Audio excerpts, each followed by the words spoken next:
Welcome to the Upcycle Canada podcast. I'm Jennifer, and together with my husband Dave, we started with an idea, worked on it as a side hustle, and grew it into our first eco-friendly store. At Upcycle Canada, we repurpose, refinish, and reuse discarded items, giving them new life. Sit in on the conversation as we continue to grow from a small side hustle into something much more. Special guests will drop by and share their journey with you as well.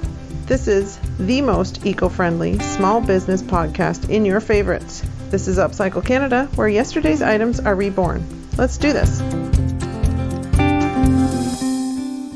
You ready? Here we go. All right. Mm-hmm. Hey, it's Mike Whiteside with Black Dog Salvage. And Tay Whiteside. And we're on the Upcycle Canada podcast. Oh, Hey, good to be here, eh? wow.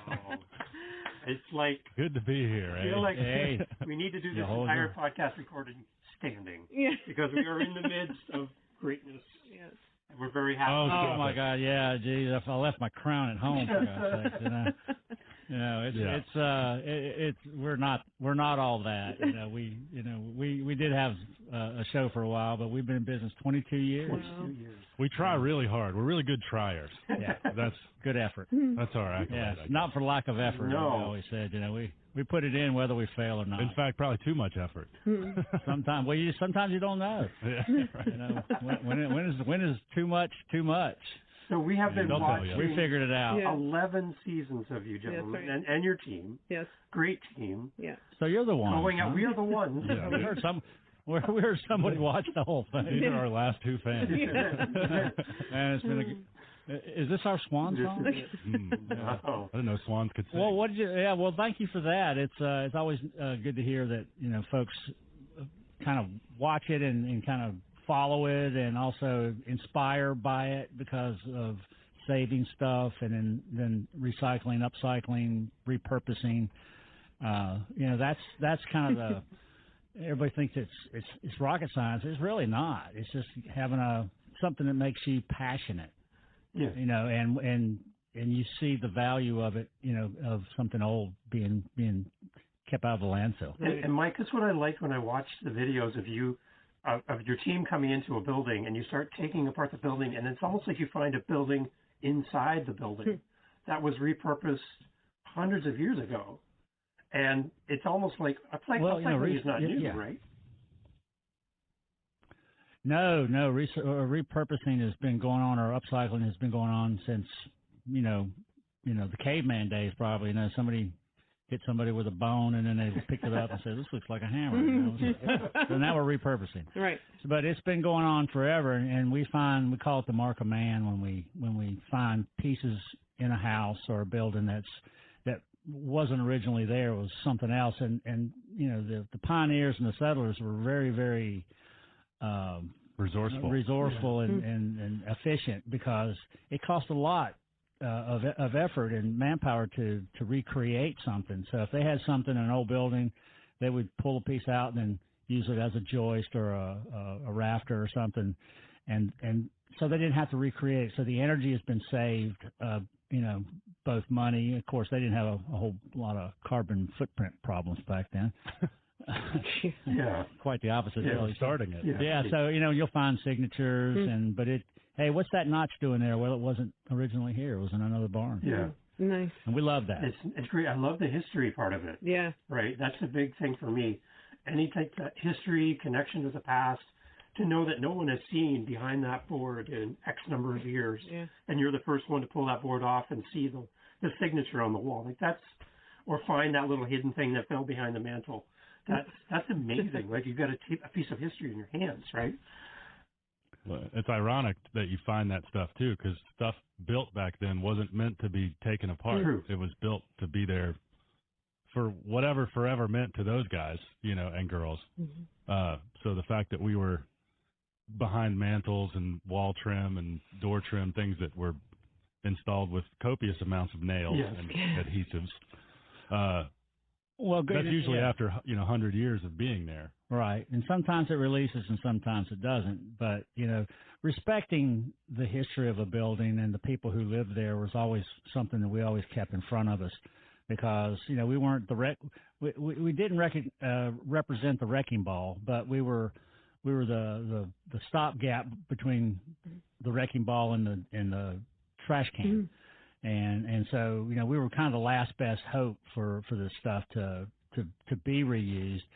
And then, you know, of course, once you get it and put it in your warehouse and clean it and love it and then insure it, and then you hope that you can sell it, you know, because getting it's not the hard part. There's more salvage out there than I'll be able to do in my lifetime, Tay's lifetime, and the next generation, because it's still there's still a lot of people out there that really enjoyed pulling that stuff and appreciated and understood the provenance of this wood. You know, this is pre-blight chestnut or something of that nature, and you know, even the old poplar wood back then was beautiful.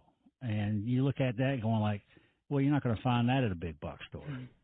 And so you put a value on it, not just a money value, but an antique value and a commodity value, and now you're able to market it and say, okay, you know, you want a table or some shelves built, and here's what I'm pulling from. I'm not going to go to the big box stores, and we won't name any of them because they're not paying for any advertising today. They know what they are. Y'all know who big box are, who they represent. And so we, you know, it's a cycle, and once you put that back into the system, so to speak, and it becomes something else, then it's got the next chapter begins with it, and that carries it to, you know, a generation or two down the line, and then it'll either get thrown away or it'll get, you know, done again. So it's kind of a never-ending process, hopefully. Exactly. It's awful poetic of you, man. Well, you know, I do wax poetic every once in a while. So Mike, take us back. Well, and the upcycling is like the. Go ahead. Sorry. Yeah, no, go ahead. Go take. Go ahead. Well, no, I just to piggyback on that. Upcycling is our modern version of what's been going on forever. Yeah. You know, and people like you guys at Upcycle Canada and here in Roanoke at Black Dog, it's part of the greater awareness, I guess. People have to turn to people like us to learn how to upcycle and why you should upcycle and other ways to upcycle. So keep upcycling. And the value of it. That's, you know, people used to think, well, I can't believe you're asking that for that piece of wood. And I said, well, let me explain a few things. I used to get up on my soapbox and preach a little bit, but I've gotten a lot tamer these days. And I say, well, I hear that Walmart's going to have a truckload of this stuff coming in next week, so I would hold off for that. And they don't really think that's very funny, but it's the truth. You can't find this stuff, and if you can, somebody has taken it out and spent the time, the money to do that. And one thing our show did, it showed what it took. You know, blood, sweat, and tears just to get a door out or a window or something that is part of the contract that we put together, and that really opened people's eyes to the process. And even if I'm jumping in a dumpster to get something, I jumped in a dumpster, and I love jumping in dumpsters. You know, before the truck comes, you know, and we've done, you know, I do my fair share of it. I don't do as much as I used to because sometimes I can't get out. But it's education of history and the value of architectural salvage is that what the show put on. Excellent. So, Mike, on a pedestal, basically. So, Mike, take us back to the early days of Salvage Dawgs and Black Dog Salvage. How the story started for people who might be listening, maybe or viewing this for the first time, new fans for the show, which we would love to have and include. But take us back to the early days and just kind of how this all started so that people can kind of get a sense of how this began. Well, we've my wife and I moved up to Roanoke with our two little kids. Tay was 4, I think. Wow. Maybe. Anyway. Something like that. And I didn't have anything to do. I was a professional yacht captain by trade, so I was running all over the world, and I wanted to settle down a little bit. And we ended up here, and I need a garage built. So third hand, I got Robert Culp, who is my business partner now in Black Dog. And basically, we had a lot in common, both former Navy and just love the antiquities. And I don't know why I said it, but I said, I'm thinking about starting a salvage company. He told me about a house in its 11th hour, probably one of the best houses we've ever done. I had a truck, I had a forklift, and we had a little building we were renting to show it. It was a failed business that we were doing. So we had the components, and we had a black dog. So we bought the salvage. Well, truth in advertising. And that was I'll tell you that in a second. But we did our negotiation. This was early days of eBay. We went off and did our little research. We divided up the items and just did some research. And we're like, what could this be worth? Because we didn't know. Came back, offered $7,000, I think, for the house, and the guy took it. And we had 3 weeks to take it out. Take the whole house if we wanted, but it was coming down. Wow.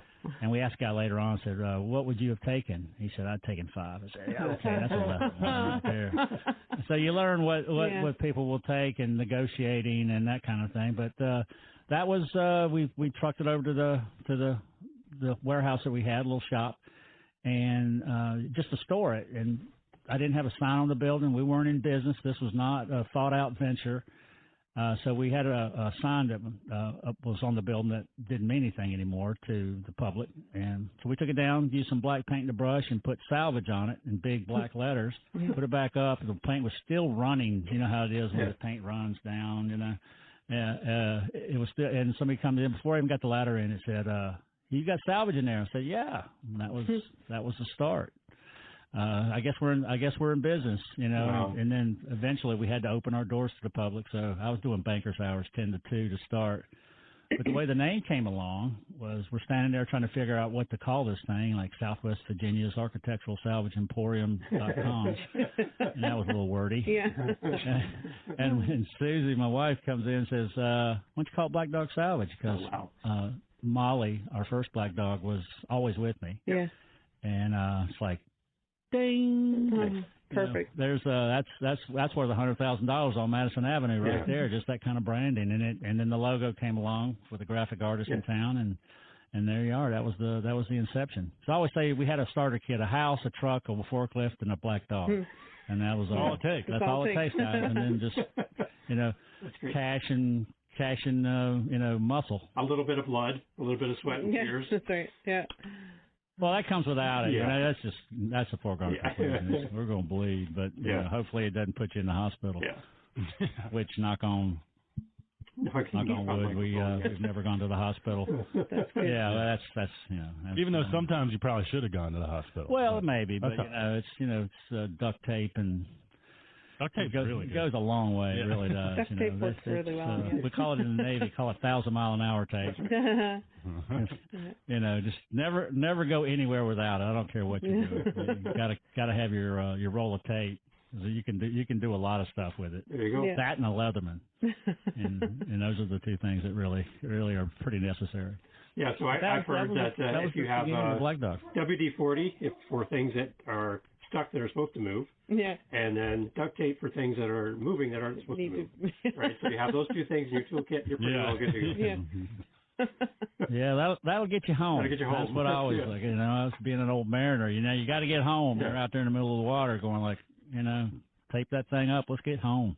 We'll figure it out later. So a couple of the episodes that really stand out to me, as I remember back to some of the shows I've watched from you guys, you went to this humongous high school. It was like lockers and lockers for days and days. And the other one was Trenton. Trenton, yeah. And the other one was the 1 million square foot furniture factory. Was it? There probably were a few, but that was probably Jackson, Tennessee. That was probably the first one. That was Mayodan. That was the Washington Mill. Because it was pitch black, early. And you guys had to like pull stuff to the outside, and it was like you had like furniture carts and things you were pulling out. That was that was definitely Mayodan. It was one of our first ones, and it was awesome. 3 floors of just riches. Crazy. Early stuff. No elevators. And of course we did a makeshift elevator, which one of them failed, and it. Oh, that was when you dropped all this chairs down the elevator. Yeah, I've been pushing stuff down this shaft, been letting it go down for all day, and then finally one got caught, And it was pretty funny that, you know, all you saw was me going, oh, I screwed the pooch on that one. And then all the chairs on the bottom were just kind of rattling, hitting the ground. About hit one of my cameramen, Gary. He always liked to get up there and shoot, you know, tough. In harm's way. Harm's way, yeah. That was one of the best clips ever recorded on the show, I think, was just that waterfall of destroyed chairs hitting the bottom of that elevator shaft. And there were a few moments throughout filming the show, I think, where we saw the clip and go, sort of, not to say they were eureka moments, but moments where we were like, oh, this show's going to be pretty funny. That makes good TV. That was great TV. You know, because people, you know, they tried to make it Bill Hayes tried to make it a guy show, and you know, destruction and tools and all this stuff, and then nobody would buy it, and then we finally got it, Trailblazer Studios, who finally kind of put the format together and softened it up a little bit and made it more palatable to everyone. And so that was kind of the, you know, we got to have a little destruction, but we got to be able to recoup time. You know, we're not just tearing it up. We're really have a purpose to save it if we can. And but accidents happen, you know, and they seem to happen to me. Seem to. Well, like you're a passenger. Well, you know, I am. I'm a passenger on this marble running through space. You know, it's just. Why does this always happen to me? I know. It's karma, man. I don't know. I always tell people I was a pirate in another life. Why'd you ever start this business? Well, I used to pillage back in the day in my other life. You know? But I wasn't a good pirate like Blackbeard or, you know, one of the famous ones. I was like, you know, had a well, we won't go into all that. Well, history's written by those who wrote it. Those who win. Yeah. I was on the losing side of that. You know, I mean, we can go off on that tangent. Another story. Okay, for you growing up in a salvage world and seeing your father and seeing the business start and growing up in this, you now have your own business as well, which is exciting to see. What has the process been for you, learning about salvage and being a part of this whole TV show, but the whole Black Dog Salvage world? How has this shaped you in your future? Well, I'm very lucky in that what Dad did and still does was in line with my own natural interests. I feel there are many fathers out there whose sons or daughters get roped into the family business, and it couldn't be further from what they want to do. Luckily, you know, building things, fixing things, operating equipment, using tools, that's who I've been since a wee child. And so it was just naturally, it wasn't a very big ask. You know, I wanted to be around the shop. I wanted to be around the business. Despite, you know, when I was a teenager, all I wanted to do was play video games and drink energy drinks. But how's that compared to now? No energy. It's video games and beer now. But the appreciation for hard work was instilled at a young age, and I still appreciate that because that's the only way. If you are dumb enough to build your business around your passion, the only way you can make it work is if you're willing to work harder than the other people who tried to do the same thing. At least it certainly helps to be able to I meet people all the time. They're like, yeah, I started a welding business, but then I gave up on it. And I'm like, why?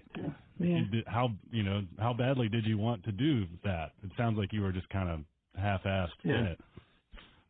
But so architectural salvage isn't my innate passion, but all the stuff around. That's Dad's ringtone, dog barking.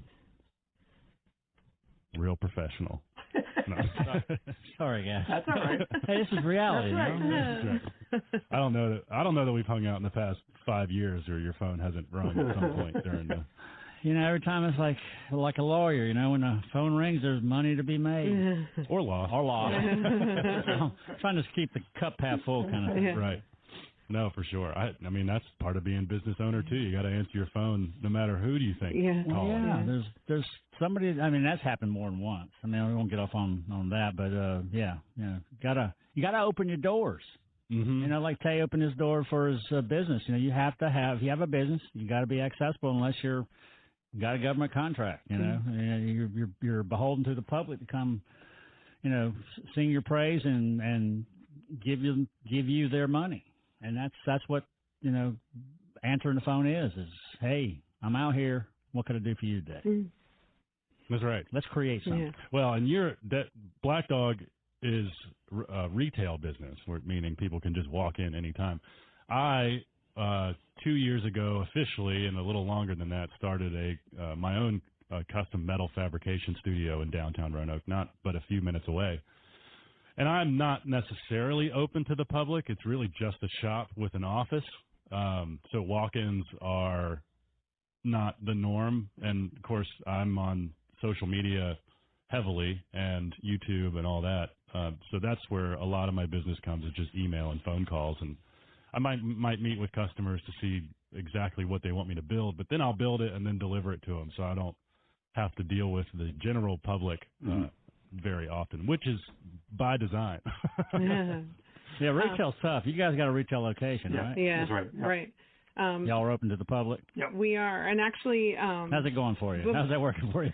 Well, before, because we'd been in business kind of doing shows and events just, outside of the home in different cities in the neighborhood, and since 2014, and then people started calling us and messaging us saying, when can I pick up this, or where can I find your location? When are you going to be at the next show? And we realized, like, people starting to shop in our living room, and we're like, okay, something needs to change. Like, we can't have all these people from all over the neighborhood shopping in our house. So we thought it's probably time to move on and open a business. So and then having the business name too, like for you guys as well, like Upcycle Canada is, for us, is Canadian wide. Like, we could go anywhere in the country.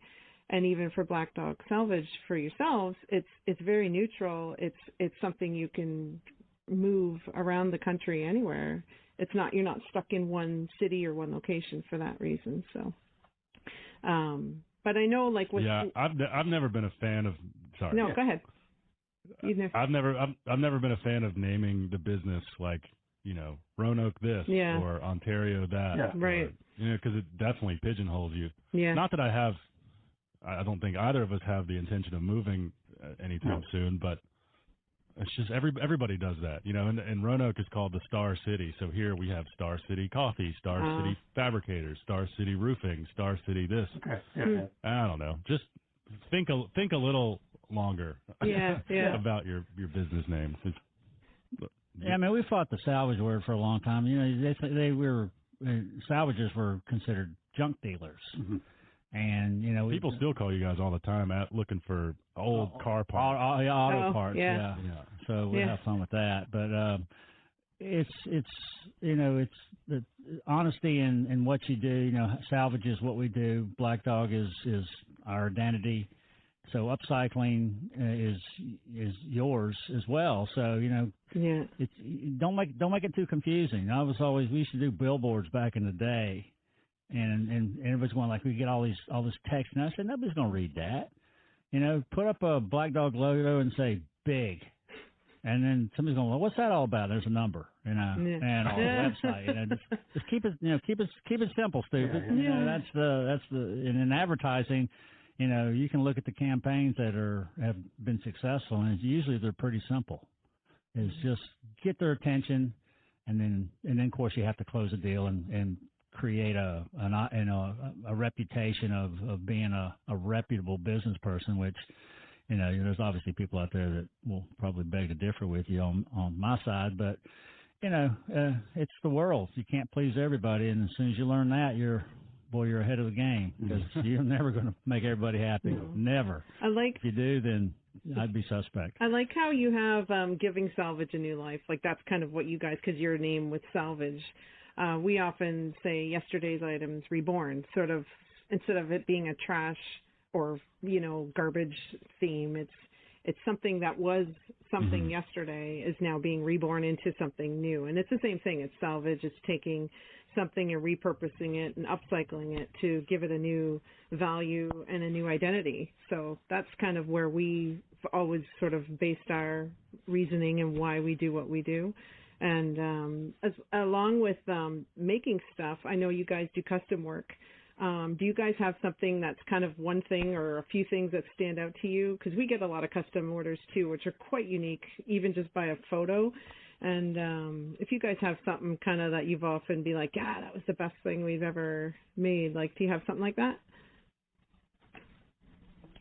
Well, the best thing that we've ever made is the stuff that made money. Yeah. We've got a couple out there going like, well, that was an interesting piece, but how romantic. I know. I'm starting to channel Robert here, because he's going like, I love the one that we made money on, Yeah. And because it paid the bills, and of course there's. Gosh, in 20 years, 22 years. That's amazing. Yeah, you brought a lot. Tay, while he was here, and still has been key in putting stuff together and being a part of the process. People want to know these days, because the stuff's not cheap. This is cut to the chase. We're not buying garbage. No. I buy garbage. I sell treasures. And that's just a tongue in cheek kind of thing. Yeah. Going like, I'm gonna buy this. You make your money on the buy. So if you get it right for free or a little bit above that, and you can sell it for a sizable markup, then hey, you get to play again tomorrow. Right. And that's you just kind of change, because there's no. And we're not a nonprofit, which, going back on the history of our company, we probably should have been, because, the laws, tax laws are written for, nonprofit companies. For-profit companies, I always say we're not for-profit, we're not making profit. That was one of those things. This is not an easy business. No. And if you think it is, then, here, I got some keys for you and some land in Florida, I'll tell you. Because it's really hard, and it's hard. I say it's easy to get, but the cost and regulations of doing what we do, just on the basis of and the simple basis of it is it takes time and money. And you hope that we're still here after 22 years. We obviously did something right. And that's what I'm hoping for Tay. He's 2 years into his new company, and I'm hoping he's got 20 plus years in that. But you never know what the future holds for anybody. Yeah. Right. You guys too. Y'all are setting a trend, and the trend is really sustainability. That's what people want. They want to know if they're buying something that it's safe from the landfill, and they love the story. Yeah, absolutely. Well, sustainability is important, but it's also, people think they can buy sustainability now on Amazon and Wayfair and Overstock and stuff. And they might tell you that you can, but I think what keeps businesses like ours alive are the people that understand what they're buying, who and where it's coming from, and the quality of work. I mean, you have to put your money where your mouth is when we build custom stuff. Like I will forever be my own worst critic, because I've met hundreds of incredible craftsmen and women and fabricators, and I know that those are the people that I want compliments from.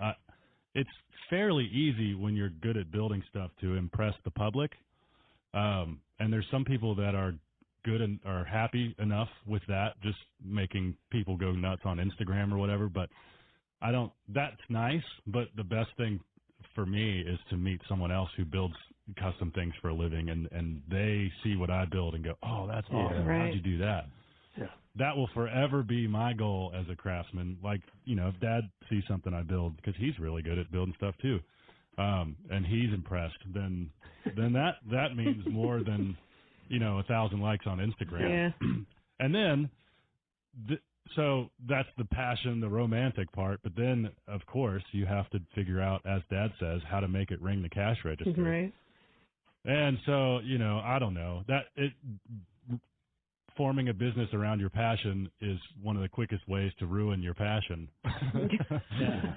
You like doing it before. Now you got to make a living doing it. That's a completely different story. Yeah, but and Dad was very cautionary to me about starting a business, and I didn't want to hear half of it because I am stubborn. But he's right, and it's unfortunate that chasing your dreams is a road filled with so many roadblocks and challenges. But I don't know, how passionate are you? Like a test, it's a test of your passion. It's not collecting a paycheck, that's for sure. It's it's doing something that you don't mind waking up every day to do again. And that's worth a lot. We're not working in a factory. Every day here is completely different. I mean, obviously there's some common threads that continue every day, but walking into the shop and watching a progress of a piece that's been created, and we've got some great craftsmen. I've got a crew now that I don't have to be a part of it as much as I used to be. I can kind of be the old grandfather walking around going like, in my day, this is what we used to do. This is what'll happen. Okay, yeah, Grandpa, go get a milk, and then come back going like, hey, you were right. And I say, yeah, old Grandpa was right, wasn't it? Yeah. So it's a respect thing. It's the age thing, and Tay, like he said, he didn't want to hear a lot of it, and I'm going like, okay, yeah, it's I'm not paying for it, so there you go, and then he now he's in business and he understands what it takes, and that's truly a key of being in business is understanding that everything counts, and whether it's just turning the light switch on or paying your rent or buying a new tool that just broke, it's all cumulative, and it's the economics of it. You can play the romance all you want, and that's the fun part, but the fundamentals of business, and less out than in, and or more in, less out is just the flow of it, the cash flow of it. They gave me a hard time one time. Cash flow, what is that? I said, that's just money flowing, man. I'm gonna pay this guy with the money that this guy gave me, and then I'm hoping I break even at the end or make more. So it's keeping the business part of it going has been Robert's. I've been very fortunate that I'm more the creative part of this business and the wild card, and Robert's more the fundamentals, and I need that because that's not what I do, and Tay's he's had the value of looking at both sides of it, which is nice, learning kind of that part from Robert and the other part, whatever the good part from me. Well, they're both good. I'm just kidding. And I'm sorry, Robert. Well, whatever. Yeah. He's not here. He ain't gonna listen either. So there you go. He doesn't even know we're here. Well, and running a shop and meeting, I have friends that tell me all the time they want to come work with me or for me, and some of them have. And these are all people that have told me out loud they're glad they have me because they don't have any interest in running a business. And I'm like, oh, good for you. It's romantic to be the guy. I just want to build stuff. Like, well, yeah, me too. But it takes a lot of business work and business sense to structure your life in a way that allows you to build the things you want to build for money. Yeah. A paycheck is a wonderful thing. Yeah. It's just a wonderful thing. Yeah. I haven't had one of those since I worked at Black Dog. That's right. There you go. You understand that. Yeah. So what I really like, gentlemen, too, on the show is how the show, you start off with Mike will show up with some crazy item that he found and he brought to Black Dog, and you guys all talk about it. That was really cool. But then you do the salvage, but then you come back and you do a practical upcycling, repurposing item in the show. The chalkboard comes out, Mike draws, and Tay gets it, and it happens. And I see your crew and the team come along and make this and take something that you would never, ever figure out, like when you made the bed for Robert's daughter, for example. And you just take these items and you're repurposing and you're giving them a completely different purpose in life, right? That's what we at Upcycle Canada, we're like taking notes, and we feel like we're in school with our teachers because we're getting inspired by what you're doing, and the fact that you're thinking about how can I take this door?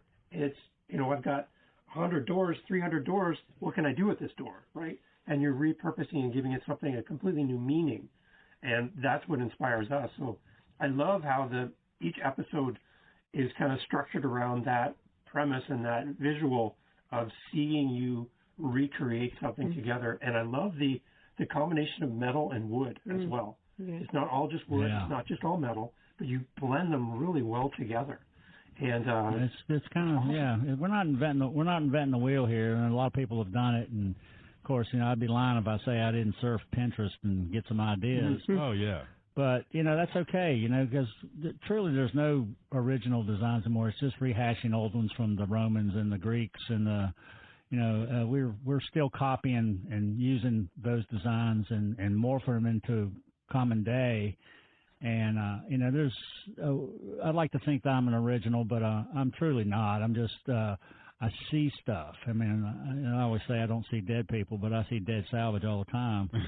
And hey, you got some dogs there. Yeah, you can hear them. Yes. That's awesome. Yeah, they like to talk while we're recording, so they're barking at the mailman, I think. Sure. Yeah. It's perfect. It's perfect.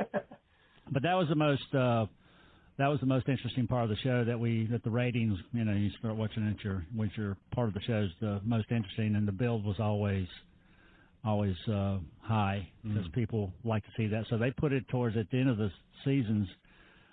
They put it on the back end of the show, so people would have to stay.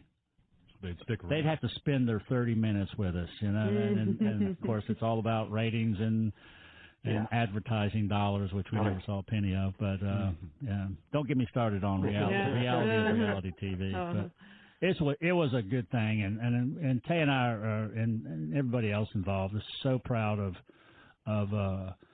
8 years and 11 seasons of this. It's truly a body of work that took a lot of effort, but it was a lot of fun. We got great memories, and it will live on. Again, you never know who's going to watch it. You guys are watching it in Canada. We got a lot of European countries that air it. Nice. The UK, Australia, New Zealand. I mean, so we're kind of we touch people worldwide, which that's humbling. Is what that is to me. Is you got somebody out there from and it was funny because you get little kids coming in here and they're fans. They're 5 years old and they're fans. Nice. And there's their grandfather's there and they watch it too. So we kind of are a medium to bond. Husband and wife can watch it together. It's not just football and cooking shows. It's hey, we can watch this. We can We can watch Tay get older. I started out old, so Tay had a baby face when he started this thing, and then he grew a beard. So it's kind of fun for me to watch it because Tay was young. You think 8 years? You were, golly. I was 10 years ago. Yeah. Was I think when we started? I was 18. Wow. 28. Yeah. Amazing. Grew up on national television, which was odd. I bet. Yeah. It's not something you plan, It's like it just happens. It's great. Yeah. I started out old, so it was all right. So now you already knew who you were. I was trying to figure out who it's I tough was. to see yourself in high definition. It's at 4K because that's a reality check right there. So the first thing I did is going I gotta lose 20 pounds and whiten my teeth.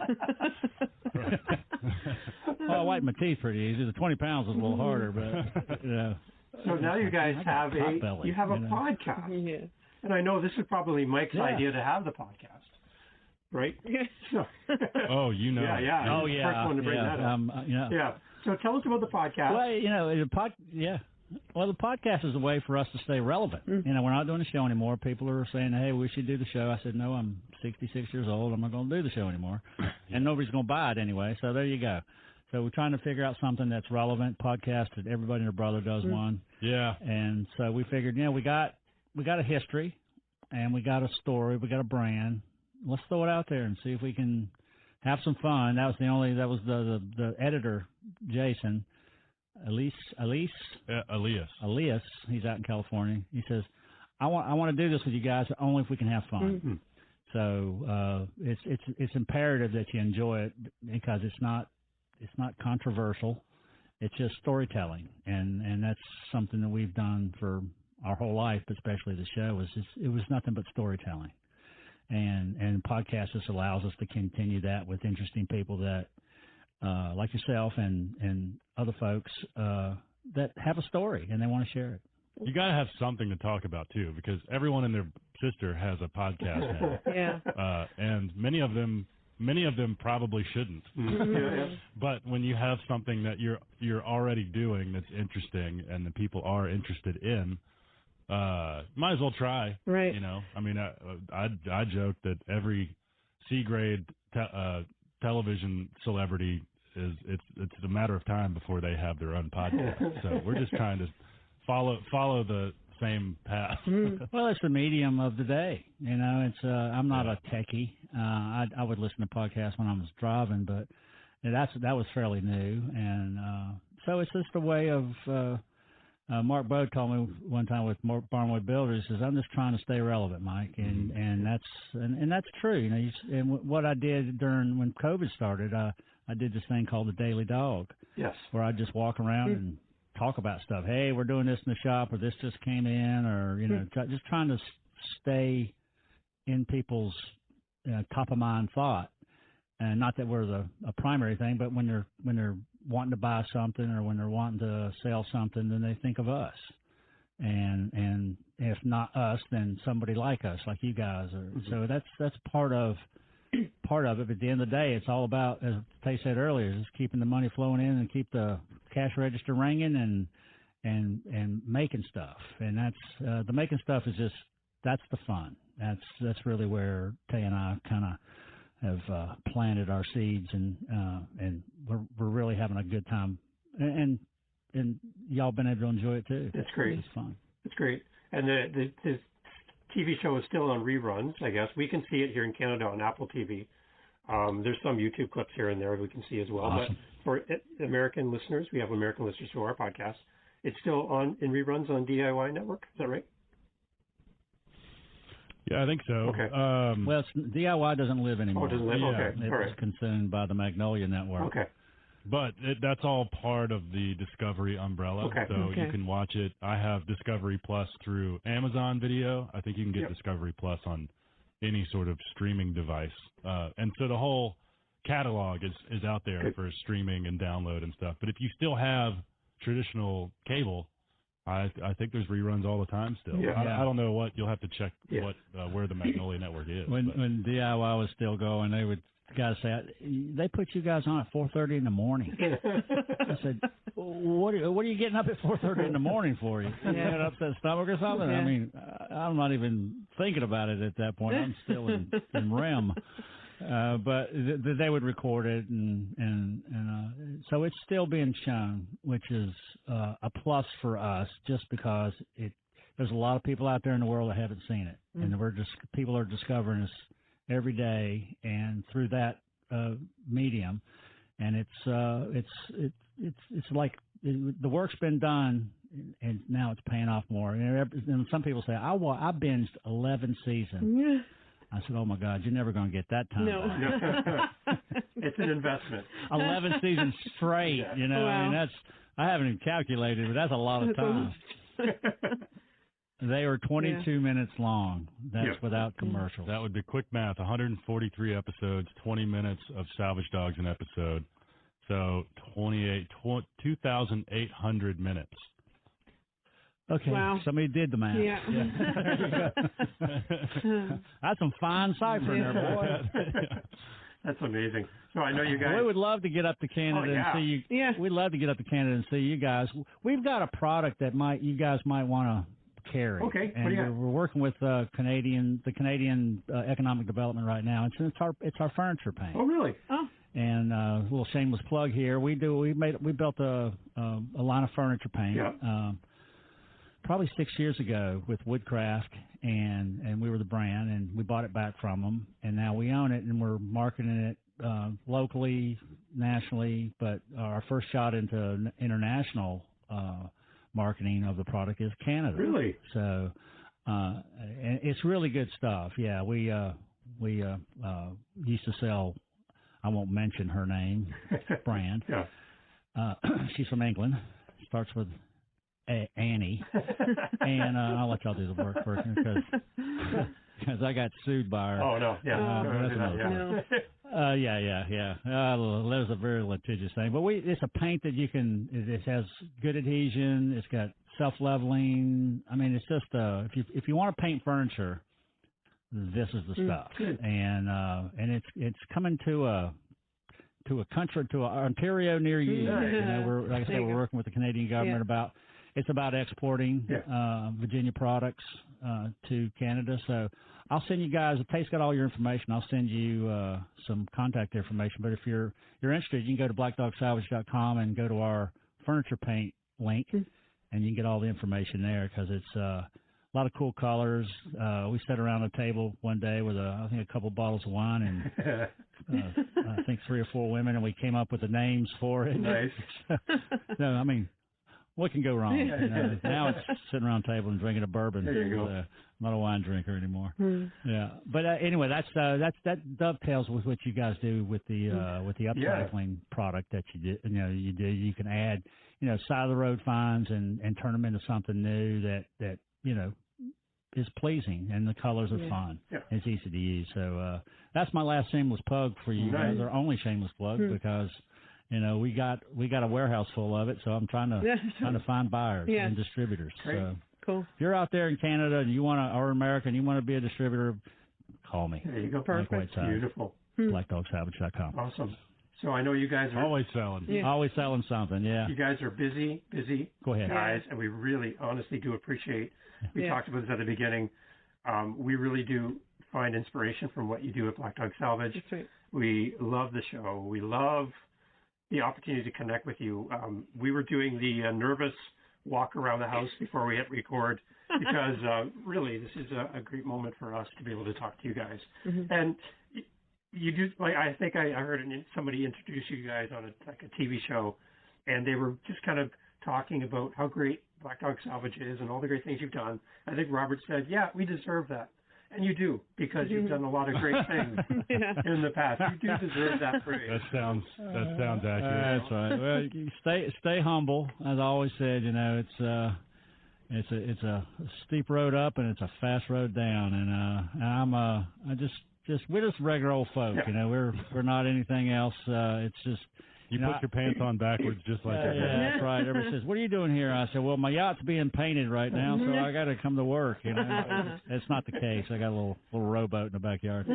But thank you guys for the very, very kind words. Did you ask everything? Did you get out everything you wanted to get out? We are more than happy with this.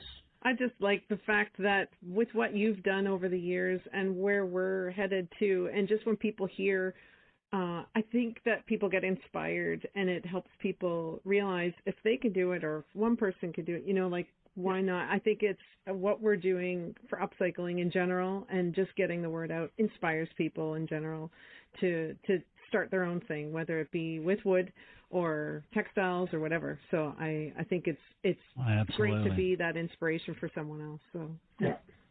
Well, remember too, it's all about having fun. Yep. It's an enjoyable thing, and that right there in these days and times is worth gold, the weight in gold. It's really important that people understand that they can do it, and obviously we did it, and we're not experienced carpenters and welders. What Tay is now, but you have to get experience somehow. Yeah, just do it. Just have fun. Just have fun. Put fun in front of everybody. Do no harm and have fun, and that's and don't go in a building you don't own and take stuff, because that's called grand larceny. I love it. I don't want to be anybody inspired. Mike said I could take that. Yeah. No, I didn't. I said no such thing. Pay for your salvage or offer to haul it off for someone. But it's been great talking to you guys, because it's just like-minded individuals, and you're north of the border of us, and we appreciate you guys holding down the northern flank. Come on up. We'll get you some Canadian beer, some maple syrup, and a beaver tail. Yeah. Okay. There you go. How's that? I need the hat. I need the beaver tail hat. Yeah, that's it. Yeah, the Canadian beer, black, blue, and Molson. There you go. There you go. Yeah. We'll take care of you. So maybe we can find a hockey game. Oh yeah, I want the poutine. I'm coming back to the poutine. Yes. You need some poutine in your life. There's no one here that sells poutine, and I think we should. We did Christmas in Montreal one year, and we all came back going, we need to start a poutine. Yeah. We call it gravy. Gravy, Gravy and biscuits. Yeah. So that's all it is. Yeah. We've been doing it. We just didn't call it that. Yeah. As soon as you come to the border, they hand you a bowl of poutine. That's how it is. So. They should here, and then a card for a cardiologist. yeah. You're going to have heart disease, so we got socialized medicine up here. So you're there you go. Yeah, that's why they have poutine. And that's right. We got to get our butts down to Roanoke because you guys are just. It's going to be fun. We can't wait to come down and see Black Dog Salvage in person. And everybody that's listening, let us know. Come stay at this. Book the Stone House next door. It's right there. Yeah, and, for sure. Yeah. So we have with us today. And let's follow up. We appreciate you guys taking time to give us a call. Thank you. And don't worry about the nervousness because we just regular folks. That's right. So we have Mike Whiteside, Tay Whiteside, Black Dog Salvage, Lift Arc Studios, joining with us today on the Upcycled Canada podcast. Our heroes in life and gentlemen and scholars, and we appreciate you guys taking time out of your busy day for us. So thank you both. And we will be listening to the podcast, and we will be going back upstairs and rewatching all 11 seasons right now because we have a few minutes. Couple minutes before the next thing. What are you guys under lockdown up there? Come on, you got other stuff to do. Yeah. So we just want we want the Black Dog Salvage badge for our fans. So that's our goal in life. You got it. Thank you guys. Thank you. Got it. Appreciate it so much. Well, thanks for having us on, and good luck with the rest of the podcast. Okay. Awesome. Hey, how can people find you? You got a website? Yeah, we're plug yourself. upcycledcanada.ca is our website. And our podcast is the Upcycled Canada podcast. There you go. We're in 36 countries right ours now. Is 1,200 downloads wow. in 4 months, which we're pretty happy with. Yeah. And we have people listening in Iran and Egypt and Dubai. It's crazy. It's crazy. So we'll share your voice there too. It's a small world these days. That's right. Well, you can find us at blackdogsalvage.com, and that's our location, and Tay's at liftarcstudios.com, but Instagram and Facebook is more accessible and post there more regularly. So check us out. Follow everyone. If you're listening out there, follow everyone involved because it goes a long way. It does. Definitely. Yeah, it helps us to continue to do this. And again, thank you guys for your time and stay safe up there. All right. Thank you so much. Thanks, guys. Take care. This has been the Upcycle Canada podcast. Thanks for listening today. We appreciate your feedback and would love to connect with you. Email your questions, comments, or suggestions to upcyclecanadapodcast@gmail.com. To find out more about our business and access links to all our social media sites, podcast notes, and more, please visit upcyclecanada.ca. A review of this episode on the podcast app of your choice is always appreciated. Please help us build this community by sharing our podcast with your family and friends. Our thanks to Jacob Moon for the instrumental backing track used in this podcast. Please visit jacobmoon.com for more on this talented Canadian artist. Join us again for more great topics, ideas, and practical steps to help you in your daily life. Thank you for listening. Let's keep this conversation going.